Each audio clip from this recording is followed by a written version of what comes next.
of interesting people. Yeah. And lots of folks that were on the training the other night. By the way, people are really digging the A to A process. In case you didn't already know that, Awesome. Like people I'm talking to are regularly referencing the A to A process and how much of a kick they get out of that. So we should definitely do a webinar specifically on the A to A process. I agree. It makes people laugh their ass off. It's great, and it's very educational and useful all at the same time. You know. Yeah. So so it seems. But one thing I've been learning, one thing I've been relearning is when working with teaching people how to build a successful online business, right? It requires definitely the right mental attitude, for sure, from the client. But the right mental attitude isn't the only thing. There are some other advantages that make successful clients more successful more quickly and more easily. Basically, some clients, some entrepreneurs are just coming with more arrows in their quiver, right? And so I'd like to talk a little bit today about what types of businesses, what types of entrepreneurs, what types of business owners are perfectly poised to crush it online right now while everything's like the entire world and the entire economy is in total chaos. Who is in the perfect position to just pivot, to crush it and to go online and blow things up, and who has the cards stacked against them, right? I want to be focused on the people that are perfectly poised, okay, however, because I've been talking to a lot of them. It's pretty awesome. Yeah. So one thing that the pandemic, that Corona, that the virus, the COVID has done. I love it when people call it the COVID. Like it's like do you have the shingles or the COVID, right? Yeah. Or you're going to get on the Facebook. The COVID did it. No, but what I'm finding is that businesses of all sorts are dramatically impacted by everything that's going on. I've been talking with salespeople who made their living doing face-to-face sales that can't do that anymore, at least not in the same way. And they're kind of up shit creek trying to figure out, kind of that up shit creek without a paddle. One of those, that old saying, haven't used that in a long time, but that'd be a good email, I think. That would be a good email. Maybe that should be tomorrow's video, up shit creek without a paddle. That'd be pretty funny. So salespeople are having a hard time. I got off the phone with someone who has a long-standing music store, and foot traffic is quite a bit lower than it used to be, right? Yeah, I would assume so. There are all sorts of factors here, and what I'm finding is that there are businesses that have been playing around with going online for a while. And when I say playing around, I just mean they're not devoting their full-time effort to, because they're devoting their full-time effort to what's working in their business and their core real business. Right. Whether you're a restaurant. And so it's been an interest, but not a necessity. Right. Yeah. Whether you're a restaurant, whether you're a dentist, whether you're a chiropractor, whether you're a massage therapist, whether you're a locksmith, whether you're it goes on and on and on. Right. Whether normally customers come into your business or normally you go into people's homes for your business, we're getting together less now. Yep.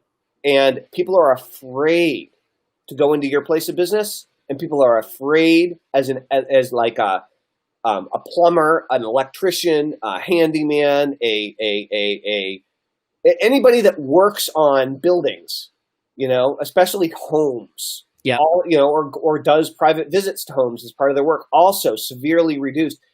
And so the businesses that have already recognized and realized the importance of building a database of customers and clients, who have an email list, who have a phone number list, and who are staying in touch with them sometimes, okay, are perfectly poised right now to make the shift. Yep. because they already have the list. Now, maybe they're not doing a very good job of selling products and services to their list yet. Maybe they don't know how to write copy. Maybe they're not in touch with them. Well, they're thinking that, hey, Jacqueline, what's up? They're thinking that there's something, it's like you fall into the trap of gravity not applying here. Right. In the online world. And so that they forget that it's still about building relationship and rapport, and it's a gradual unfolding that takes place. That's right. So, and in some respects, it's a lot easier to do it online. And in some respects, it's a whole lot harder to do it online. But at any event, when you're used to doing it one way, and then you shift into the online environment, it can become like you stop thinking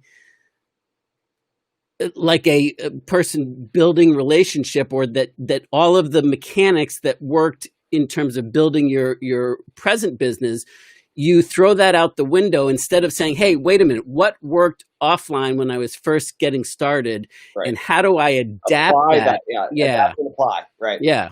That's absolutely. I had a conversation with one guy who can write copy, but doesn't like writing copy.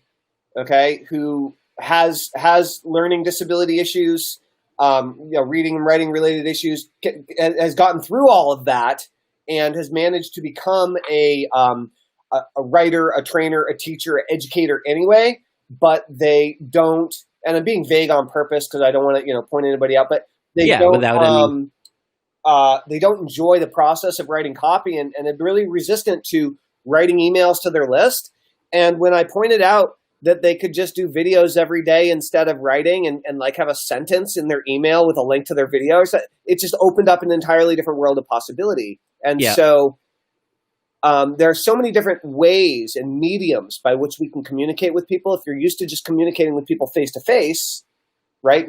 Like figuring out how to do that online in a way that's going to work for you and work for your clients. And let me just also speak to that just for a second, because two thoughts came up when you were talking about writing copy, and you got good at it. And he, like you and I, have learning disabilities. I mean, we're like, all three of us have the same issue. That's and right. It's really funny to me, because when I first got into this guru teaching game back in 2003, after actually having real life success in the real world before getting into it, people used to praise me for being a phenomenal copywriter, and I'm not. I'm really not a copywriter first. There's something that happens when I've got to explain the story. I've got to tell the story. Then, like, there's something in me that I have to say that nobody else can kind of explain the way that I can explain it. Then it has to come out. And then I write a really good, copy, whatever you want to call it. But I'm just telling the story from my unique perspective. So that's point number one. Point number two is that if you're thinking of writing copy, or like writing emails, or talking to people on video or whatever, as doing something to them, and you hate that process of like compelling somebody to act or convincing somebody to take action, then you are too much in sales mode and convincing mode, and you need to take a step back and look at how can you serve your clients, and how can you provide value and insights to them, and in so doing, have them be grateful to you and take advantage of whatever it is that you're offering. So check this out. Go ahead. So if you're a business owner and you're working on opening your online channels up to replace your lost revenue, so if you're going through, if you're struggling, if you're a business owner, you had to get some of the small business loans and some of the cash injection from the government in order to make it through, we're talking to you, okay? So what's going to happen when that money runs out, which it's running out right now, as we all know? Yep. What's going to happen is your business is either going to succeed or it's not. It's either going to make it through or it's not. And so what's going to make the difference? Well, and here's a guarantee, though. You can't sit around and wait. Right. Like if you don't shift, it's not going to bounce back. The you know, the solutions, the cures, the vaccines aren't going to be here quick enough for it to be effective for you by not shifting. It's not going to spring back to the way it was. Maybe eventually it will be, but I think we're looking at well over a year from this date before it's back to quote unquote some semblance of normal and trust and faith in, you know, by all counts of people out there. So here's the guarantee. If you don't take this on and shift, you can pretty much take to the bank that it's not going to be pretty. You know, if you don't adapt, if you don't figure this out, if you don't, you know, like put your ass on the line and dare to step in it, in spite of not feeling 100% confident or scared out of your mind, either ends of the spectrum. Well, here's the or at least one of the interesting opportunities in that, though, Mm-hmm. right? So I heard about something interesting going on in California right now. Yep. What's going on is people are throwing parties. Big ones. Big mansion parties. Mm-hmm. Why? Mostly because everybody's pissed that they have to hang out by themselves all the time, and they're like, fuck you, we're going to get together whether you like it or not. Now, I'm not going to say anything about whether that's right or whether that's wrong, because it's both. But what I realized is that there's this deep need that we all have right now for human connection. Absolutely. And not just one-on-one, in groups. And I'm a pretty antisocial dude. So the reason that I'm saying this is because people are, in California, apparently, buildings are just getting shut down. What they do is if there's, the way the police are fighting back now is that if people are throwing a big party, and even though it's illegal, they're just shutting down power and shutting down water. Boom. Yeah. Everybody's, you know, people aren't going to keep hanging out if the music stops. And so that's a pretty, interesting response, probably gets the job done, but it doesn't change the deep-seated need for human connection and in groups. And as a business owner, okay, if you happen to be an existing business owner, whether it's an online business owner that's looking to grow, or whether it's an offline business owner that needs to grow online because people aren't walking into your business anymore, for whatever reason, you have one very special thing that no one else has. And what you have is the network. You have the people. It's your job to throw the party and get people connected. This is the one thing that you have right now that people today, specifically because of the pandemic, are desperate for more than anything else. And you're at the epicenter of it all within your business and within your community of people that do business with you.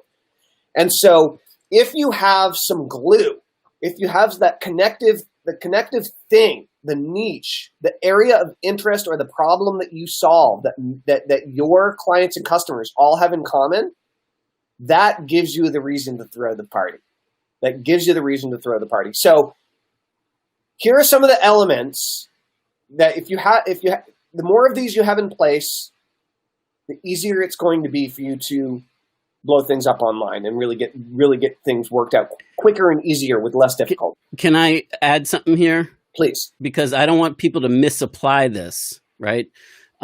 So very typical what somebody will take away from this type of advice, which is awesome, by the way. I couldn't agree with you more. They'll say, well, let me do a Zoom webinar, and they'll call it a Zoom webinar rather than I'm throwing a party for blah, blah, blah, blah, blah. You know, whatever the topic is around the subject matter that they've got the network that you just so eloquently explained. So, you could do that via a Facebook group. You could do that via these live streams. And I was just thinking about when you were explaining things from your point of view, that one of the things that's been a saving grace for me is us talking every day like this. Yeah. And it's not just you and me, although, that's the main interaction. That's the main connection point, but it's everybody else that shows up, that asks questions, that, the regulars, as well as the people that show in from time to time, and the comment and give us the feedback. I feel a sense of connection with that, and that is fulfilling to me. And it just so happens that we're hopefully doing it in a way that's providing value around areas that we can provide value in, right? That's right. That's right.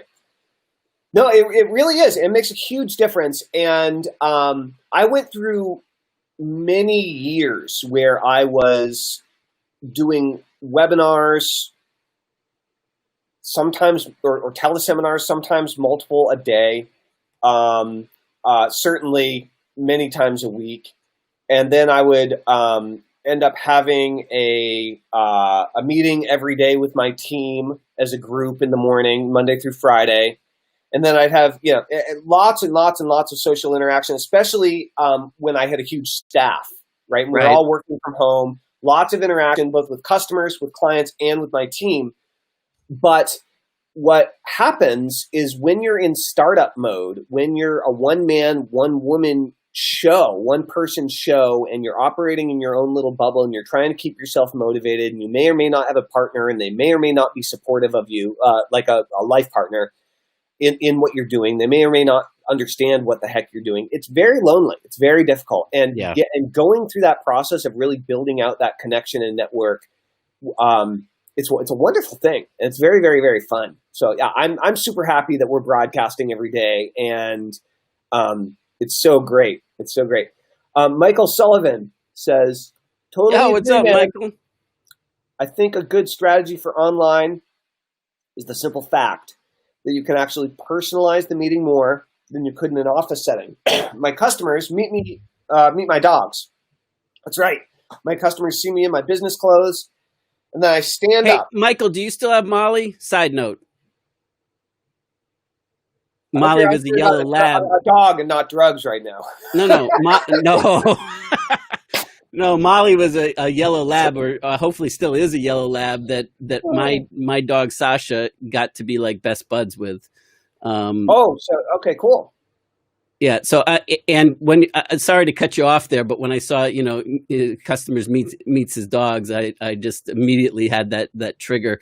And one question that I do want to ask Michael is how he made the like he's always been into automation. He's always been into. Oh man, sorry to hear that. Molly passed away. Oh, bummer. Sasha's still around, and she's going to be 12 next month. Anyway, I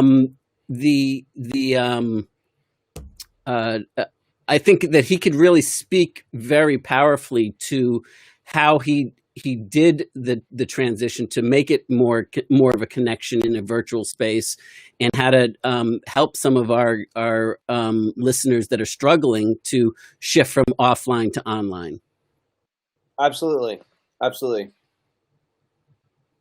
All right. Let's see. So let's talk about a few of the important pieces that you can use to really catapult your success if you're moving into focusing your business and your attention on the online space, right? So these are the leverage points. If you have these ingredients already in your business, the more of them you have, the faster you're going to be able to hit success, the faster you're going to be able to make progress. So number one is, do you have a list of customers and clients? Names, emails, phone numbers. Yes or no? If you have a list of previous customers and clients, that's the single biggest asset that you could possibly have. Or could you put one together? Like, I mean, you may not have it in an active format, but could you cobble it together on the slips of paper, the sticky notes, or the spreadsheets here and there? Could you put one together if you had to? Yeah. So having your list assembled is great, or getting it together. And then the next piece to that is, if it's already loaded up into an autoresponder, like Constant Contact or MailChimp, or if you're more of a marketer, any of the other 1,000 of other options that are out there, right? Right. Is it broadcastable? could you send an email to that list 10 minutes from now and press the send button and have that go out to your 5,000 people or whatever? If so, or 500 or whatever the number, or 50. Yeah.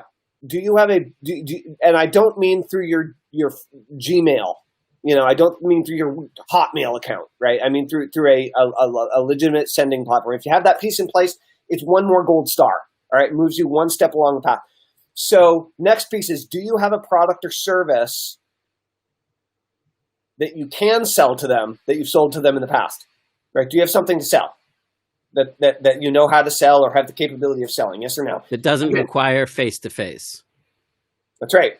Or maybe you just don't know how to do it other than face-to-face. Right. Maybe it needs some adaptation. There's very little that actually requires face-to-face. I mean, massage therapy does require face-to-face, but it doesn't require face-to-face in order to teach couples massage or self-massage online, right? Yeah. Insert your funny joke here. That's right. I just was thinking that as I could see the look on your face. I almost said self-massage right before you did. That's right. So the happy endings class. Sorry, that's great. I digress. So let me tell you one of the next things that can be really helpful is not being shy. And what I mean by that is, are you camera shy? And camera shy in particular is a great question, because are you willing to get on camera and do things like Facebook Lives? That's what I'm asking. Well, and let's also define shy too, because I am shy. Yeah, that is my nature. I'm an introvert. I do not. What? You're shy, but you're willing to get on camera and do it anyway. Yeah, but my way of is like, what you see is what you get. Stupid shit like I just did. And so like I think also that people, particularly in the offline world, they try to be too professional, too different from being a real person, and people don't buy from entities, they buy from people. It's regardless of what you're selling, it's a person-to-person conversation that creates the relationship. Anyway, go ahead, Tillman. No, I totally agree. And so one of the really interesting things about live video right now is that you can use live video, whether it's on Facebook, whether it's on Instagram, whether it's on Twitter, whether it's on YouTube, or LinkedIn has a thing now that's in beta for some people.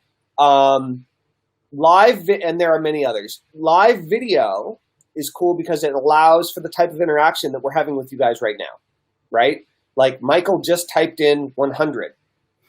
I don't know exactly why he said 100. I'm wondering if that means like 100% in agreement. Yeah, I think it's like the 100, like the 100. But so that's just happening. But I also just don't want to lose sight of the 2 bits of information that Michael shared before, and I'm hoping that you'll get to that after you're done with your thought here, because I think it's brilliant what he just shared. Cool. Absolutely. So the point here is, what are the ingredients that you can bring to the table in order to really ensure your success building a platform online and really bringing your business online? And if you're willing to get on camera and you're willing to interact with your people live, it gives you 2 amazing things. The first thing that it gives you is a communication tool that you can use in order to deeply and personally connect with your existing clients and customers on a daily basis that essentially costs nothing or next to it. Okay. Right now, other than paying $30 a month or $50 a month to restream, like, we are doing this for free. Okay. Really good. We have our own channel. We have our own cable channel for free. Yeah. There's no cost. Almost a network, because we're going out to so many different channels simultaneously. So we've got our own network almost. It's amazing. And so not only does it give you a communication channel to your existing people to deepen that bond, to deepen the connection, and to sell the types of products and services that you have available to those people, but it simultaneously gives you the ability to get in front of new people that you don't currently have access to at all. It becomes a traffic source as well as a communication channel for your existing people. Sure. It's an entire communication ecosystem. And so if you're willing to get on camera and interact with your people and be the face of your business, be the face of your company, be the, the owner of the hardware store that sits in the chair and says hi to every single person that walks in and tips the hat, whatever. It's just so good. It's so good. It's go ahead. I know where you're going, so go ahead and comment on Michael's 3 brilliant observations there, and then I want to add something in too. Great. Well, we're going to start with customers. Customers like something different. Have the meetings. And then connected with that is the next one where he said, in unique places, we have to set the tone, and fun is always a winner, and it's up to us to bring the fun and the engagement happen. So, it's kind of like, I think they're tag teaming together where, the customers like something different. Well, connection, having a party, fun, a virtual, whatever party around, something idiotic even, like, generally speaking, I would say that insurance is probably a rather dry subject that a lot of people don't want to deal with. But if you do like a fun, just, hey, this is a wine sipping party, and we're all going to sit back and clink glasses on the screen with one another here, and share funny stories or whatever. I mean, like I don't have any clue how you're doing it personally, Mike, but I do remember some of your in-home parties that we went to that we were lucky enough, and I remember how it was, the soiree of being able to have hors d'oeuvres and drinks and mix and mingle with people at your house, before you and Dawn moved up to the big mansion. Anyway, that is a powerful combination of things there. That's right. And very, very, very interesting. Michael goes on to say, I no longer is it a 9-to-5 operation because you can meet just about any time and anywhere in this new world. It's true. Like, time zones become irrelevant at a certain point as long as you're awake, right? And he says, I actually work less, but it appears that I'm working more because I'm always available, right? So is it cool stuff. Is it group stuff that you're doing that's working less, or is it just that you have the ability then to meet with people virtually one-on-one whenever the need might arise, Michael? I'm just curious. And there was something that you said that triggered a thought for me, but I lost it, and it was something deep and profound, if I do say so myself. That's right. Couldn't have been too good because I lost it. Rock and roll. So I've been noticing that there are a lot of entrepreneurs out there whose businesses are in trouble, and that the state of the world right now, there are factors that are outside of our control that are hitting our businesses really hard. And I don't normally like to acknowledge those factors. I just want to point out, normally when people tell me that there are things that are outside of the control of their business that are messing with their revenue, or it's the reason that they can't make as much money as they want, normally I dismiss that and call them a whiner. Okay, I think that this is an exception. There's a massive shift happening right now that is making a lot of things difficult for a lot of people, and they're causing us to have problems that we need to solve that we don't know how to solve right now.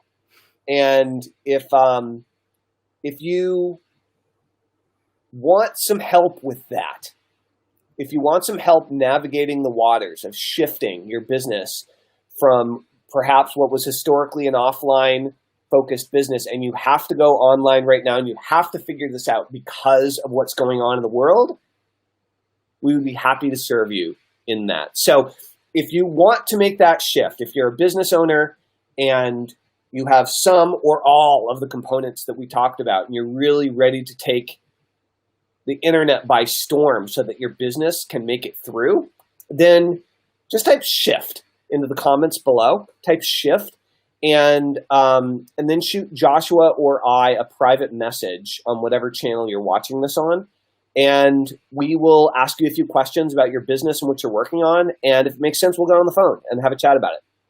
We'd be more than happy to help you navigate the waters. And between the two of us, we've helped hundreds of thousands of entrepreneurs and entrepreneurs to become entrepreneurs. Oh, is that me or you that just froze? Hello? Well, that's not good. I don't know who's frozen. Hello?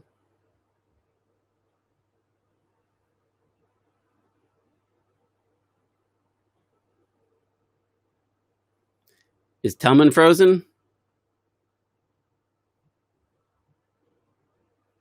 Crap.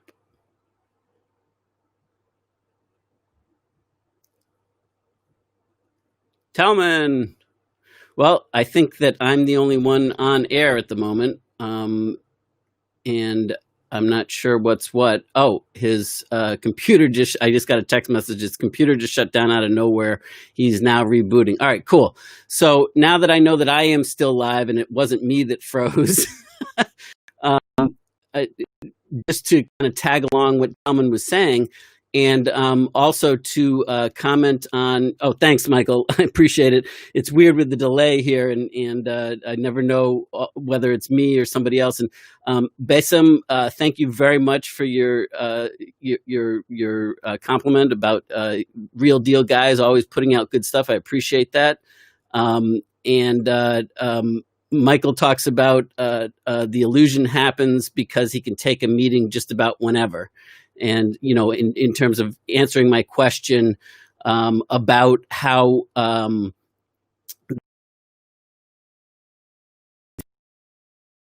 illusion of him working less, and I asked him whether it was because he could do it virtually or because he was doing kind of group type settings and that type of thing. And so that's what he was referring to there, that the illusion happens because he can take a meeting whenever, you know, like whenever is convenient for everybody, they can make it happen spur of the moment and, you know, rock and roll with it. And there's no prep time. So that what he also commented and said is that my clothes don't even get washed. I'm like Mr. Rogers. And, you know, it's funny.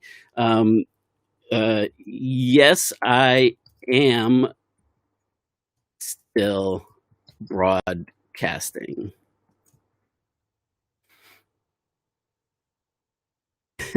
Sorry, guys. I'm notorious at not being able to do multiple things at the same time. I like to be able to focus on one thing. So, and thank you for everybody telling me that I am still live and for hanging in there with us. One of the things that I just wanted to kind of share with people is that there is a way to transition from offline to online. And oftentimes it just involves a slight adaptation. I mean, you think about like Michael's business. He has an insurance company. And so traditionally he would, I'm assuming, and just making it out. See you later, Michael. Thanks for joining us for the time that you could. And so like he would book in-house meetings perhaps, or in his office meetings, or go out to other offices to conduct those meetings. And so he had, luckily he was doing this prior to the big, you know, out of nowhere pandemic that is an actual situation that, you know, shit happens and we got to deal with it. So he had a head start, but everybody has this ability to sit inside the driver's seat. And like Tillman was saying, we can convert it over into an online business. We can build relationship. Yes, it has to be adapted. It is different in the online world. And not only that, depending on which platform you're using, I mean, or if you're using a combination of them, there are definite specific nuances that you need to be aware of for each, you know, channel by which you're communicating with people. And so it behooves you, and this is another common mistake that I can see people making is now that they're in panic mode, they're in desperation mode. They're trying so hard to create, to save their businesses, which is not an unreasonable reaction, right? Is that we're trying so hard to break through that we start grasping at straws, or we try like 100 different things simultaneously. Well, so let's do Twitter, let's do Facebook, let's do Facebook groups, let's do Facebook Lives, let's do Zoom, let's do YouTube. Yes, let's do all of these different nuances, and where in example that it becomes